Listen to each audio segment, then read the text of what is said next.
တကိုးကြီးမှာကြိုက်ခမီရေလေဖျားရေလိုင်းဘလောက်ပဲကြီးမားပါစေရုပ်ပွားတော်ကင်းဝတ်ဆံပယ်တော်မူတဲ့ဝတ်ကြောင်းကိုတော့ရေလွှမ်းမိုးခြင်းအလင်းမရှိတဲ့တကိုးကြီးဖျားတစုအကြောင်းကိုဒီကနေ့ရဲ့အစီအစဉ်လေးမှာပြောပြပေးသွားခြင်းပါတယ်အဆိုပါဖျားကတော့မြန်မာနိုင်ငံမှာနာမည်ကြီးလာတဲ့ကြိုက်ခမီရေလေဖျားပဲဖြစ်ပါတယ်ကျွန်တော်တို့ရဲ့ channel ကနေမင်္ဂလာပါလို့နှုတ်ခွန်းဆက်သလိုက်ပြီးကြိုက်ခမီရေလေဖျားရဲ့သမိုင်းကြောင်းနဲ့ထူးခြားချက်တွေကိုအတူတူလေ့လာကြည့်ကြရအောင်လားဗျကြိုက်ခမီရေလေဖျားဟာဆိုရင်မွန်ပြည်နယ်ကြိုက်ခမီမြို့ရဲ့အနောက်ဘက်ပင်လယ်ကမ်းခြေကနေတဖာလုံးခန့်ကွာဝေးလာတဲ့ကျွန်းပေါ်မှာကင်းဝတ်ဆံပယ်တော်မူပါတယ်ရုပ်ပွားတော်ကိုမြတ်စွာဘုရားထပ်ဝယ်ဖွဲ့ခွေနေတော်မူတဲ့ပုံစံမျိုးနဲ့မြင်တွေ့ဖူးမြော်ကြရမှာပါ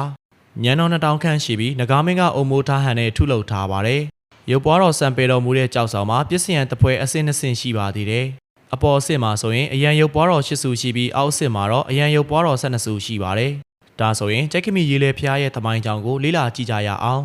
ကြိုက်ခမီဖျားရုပ်ပွားတော်ဟာဆိုရင်ဒီဝနံပိယတိတမင်းကြီးတီဟို၌ကျွန်းကနေမျောလိုက်တဲ့ရုပ်ပွားတော်၄စုတွေကတစုပဲဖြစ်ပါတယ်ဒီရုပ်ပွားတော်၄စုကိုတရားမင်းဖန်ဆင်းပေးထားတယ်လို့တမိုင်းကဆိုပါတယ်အကြောင်းကတော့မြတ်စွာဘုရားကိုမဖူးမြင်လိုက်ရတဲ့ယဟန်ရှင်လူအပေါင်းဖူးမြော်နိုင်ကြစေရန်မျှော်လိုက်ခြင်းပဲဖြစ်ပါတယ်ဒီလိုနဲ့လဲဘင်းခံပြီးမျှော်လိုက်တဲ့ရုပ်ပွားတော်ကကြိုက်ထုံမျိုးကိုရောက်ရှိပြီးကြိုက်ပေါ်တော်ဖျားအဖြစ်ထင်ရှားလာပါတယ်ကျွန်းလုံးခံပြီးမျှော်လိုက်တဲ့ရုပ်ပွားတော်ကတော့ပသိမ်မျိုးကိုရောက်ရှိသွားတယ်လို့သိမှတ်ရပါတယ်ကြံရှိတဲ့ရုပ်ပွားတော်နှစ်စုကိုတော့သင်္ကန်းလုံးခံပြီးမျှော်လိုက်ရာတစုကတဝဲမျိုးကိုရောက်ရှိသွားပြီးရှင်မူနီဖျားအဖြစ်ထင်ရှားလာပါတယ်ကြံတစုကတော့ယခုကြိုက်ခမီလိုအမည်တွင်တဲ့မျိုးကိုအသီးသီးရောက်ရှိသွားခဲ့တာဖြစ်ပါတယ်ရခင်ကကြိုက်ခမီမျိုးရဲ့အဆိုပါနေရာမှာရုပ်ပွားတော်တစုရှိခဲ့ပါသေးတယ်ရှေးမင်းအဆက်ဆက်ကစံတော်တက်တော်ဆက်တစုကိုထာပနာပြီးတည်ထားခဲ့တဲ့ဧကာတတဇေတီတော်ဖြစ်ပါတယ်ပျက်စီးယိုယွင်းသွားခဲ့ပြီဖြစ်တဲ့အတွက်မဖူးမြော်နိုင်တော့ပါဘူးပြန်ဆက်ရရင်ရေစီးနဲ့အတူဆက်ရောက်လာတဲ့ရုပ်ပွားတော်ကအဆိုပါဇေတီတော်နာကိုရောက်ရှိသွားတာဖြစ်ပါတယ်မြို့သူမြို့သားအပေါင်းတို့ကရုပ်ပွားတော်ကိုမျိုးမျိုးပင်းဆောင်ခဲ့ကြပေမဲ့ရုပ်ပွားတော်ကရွေလျားခြင်းမရှိခဲ့ပါဘူး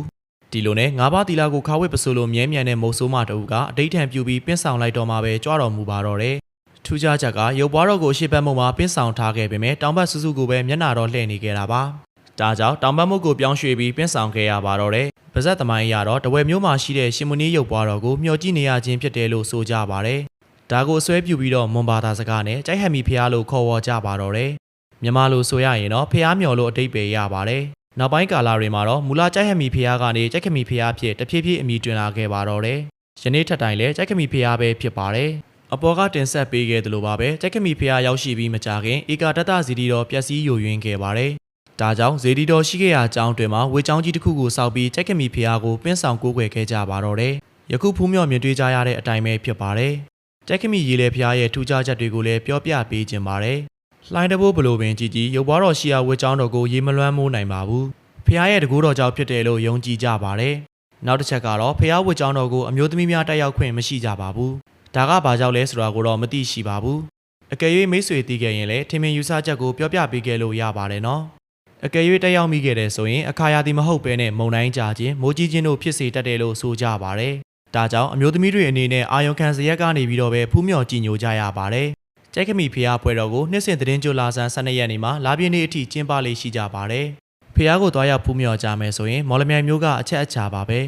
မော်လမြိုင်မျိုးကနေကားနယ်ပဲတော်တော်တင်မောနယ်ပဲတော်တော်ဓာတ်ရိုက်သွားရောက်နိုင်ပါတယ်ဗျပရိသတ်ကြီးတို့ရေမြန်မာနိုင်ငံရဲ့ထင်ရှားကြော်ကြားလာတဲ့ကြိုက်ခမီရေလေဖျားအကြောင်းကိုသိရှိသွားကြမယ်လို့မျှော်လင့်မိပါတယ်နော်အခါအခွင့်တင်လို့ဖြစ်ဖြစ်ဆန္ဒရှိလို့ပဲဖြစ်ဖြစ်သွားရောက်ဖူးမြော်ကြပါလို့အကြံပြုလိုက်ရပါတယ်ဗျကြည့်ရှုအားပေးခဲ့ကြလို့ကျေးဇူးတင်ပါတယ်ဗျ